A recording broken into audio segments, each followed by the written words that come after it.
GST പരിഷ്കാരം വൻ ഇളവുകൾ പ്രഖ്യാപിച്ചത് ജനങ്ങൾക്ക് ആശ്വാസമായെങ്കിലും ചെറുകിട കച്ചവടക്കാരെ അത് ബാധിച്ചിട്ടുണ്ടോ, അല്ലെങ്കിൽ എങ്ങനെയായിരിക്കും ബാധിച്ചിട്ടുണ്ടാവുക?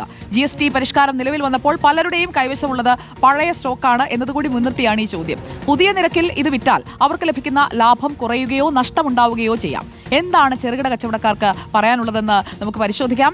ഷാബാസ് അഹമ്മദ് നമുക്കൊപ്പം ചേരുകയാണ്. Shahbaz, good evening. ചെറുകിട കച്ചവടക്കാരെയൊക്കെ പിടിച്ചു നിർത്തിയിരിക്കുകയാണോ? എന്താണ് അവർ പറയുന്നത്? കയ്യിലുള്ള സ്റ്റോക്ക് വിറ്റാൽ ഉള്ളതും കൂടി പോകും, പുതിയ സ്റ്റോക്ക് വരാൻ ഇനിയും സമയമെടുക്കുമോ? ഈ സ്റ്റോക്ക് സംബന്ധിച്ചുള്ള അറിയിപ്പുകളൊക്കെ അവർക്ക് എങ്ങനെയാണ് കിട്ടുന്നത്? സുജിയ, ഗുഡ് ഈവനിങ്. നമ്മൾ ഈ GST ഇളവുകളിലെ ഒരു ആവശ്യ സാധനങ്ങളുടെയൊക്കെ വില കുറഞ്ഞതിൽ സന്തോഷിക്കുകയാണ്. അതിനിപ്പോൾ നമ്മൾ മറ്റൊരു കാര്യം കൂടി ചർച്ച ചെയ്യേണ്ടതുണ്ട്. ഈ ചെറുകിട വ്യാപാരികളുടെ കാര്യം ഈ GST ഇളവുകൾ വന്നതോടെ വലിയ പ്രതിസന്ധിയിലായിരിക്കുകയാണ്. സംസ്ഥാനത്ത് 10 ലക്ഷത്തോളം വ്യാപാരികളാണ് GST രജിസ്ട്രേഷൻ ഇല്ലാത്തതുള്ളത്.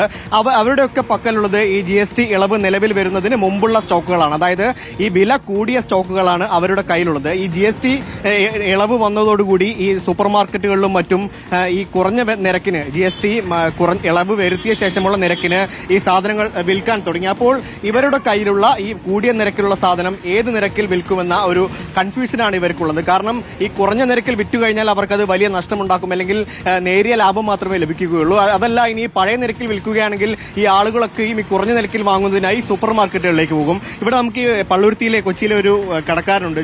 ചേട്ടാ, ഇപ്പോ സ്റ്റോക്കുകൾ പഴയത് ഒരുപാടുണ്ടോ? കുറച്ച് സ്റ്റോക്ക് ഉണ്ട്. ഈ പഴയ സ്റ്റോക്കുകൾ ഏത് വിലയിലാണ് ഇപ്പോൾ വിൽക്കുന്നത്? പഴയ സ്റ്റോക്ക് പഴയ വിലക്ക് തന്നെ വെക്കും. ഈ പുതിയ വിലയിൽ വെച്ചാൽ വലിയ നഷ്ടം ഉണ്ടാവും. പുതിയ വിലയിൽ മറ്റേ പുതിയ സ്റ്റോക്ക് വരുമ്പോൾ പുതിയ വിലക്ക് വെക്കും. വില ഓൾറെഡി കുറഞ്ഞു വരും, അപ്പോൾ ആ വിലക്ക് വെക്കും. ഈ പഴയ സ്റ്റോക്കുകൾ പുതിയ വിലയിൽ വിൽക്കാനുള്ളൊരു സാധ്യതയില്ല അല്ലേ? അങ്ങനെ വിൽക്കാൻ പറ്റില്ല, നഷ്ടം വരും. അതുകൊണ്ട് പഴയ സാധനം പഴയ വിലക്ക് തന്നെ വെച്ച് തീർക്കും. അപ്പോൾ ഈ ഒരുപാട് പഴയ സ്റ്റോക്ക് ഉള്ളവർക്ക് വലിയ നഷ്ടമായിരിക്കും ഉണ്ടാവുക അല്ലേ? ഒരുപാട് സ്റ്റോക്ക് ഉള്ളവർക്ക് നഷ്ടം വരും. പിന്നെ ഇവിടെ വില കൂട്ടി വിറ്റാല് തൊട്ടപ്പുറത്ത് സൂപ്പർ മാർക്കറ്റിൽ വില കുറഞ്ഞു വിറ്റാൽ അങ്ങോട്ട് പോയില്ലേ ആൾക്കാർ? സൂപ്പർ മാർക്കറ്റുകാരും അവരും പഴയ സ്റ്റോക്ക് പഴയ വിലക്ക് തന്നെ വെക്കുള്ളൂ.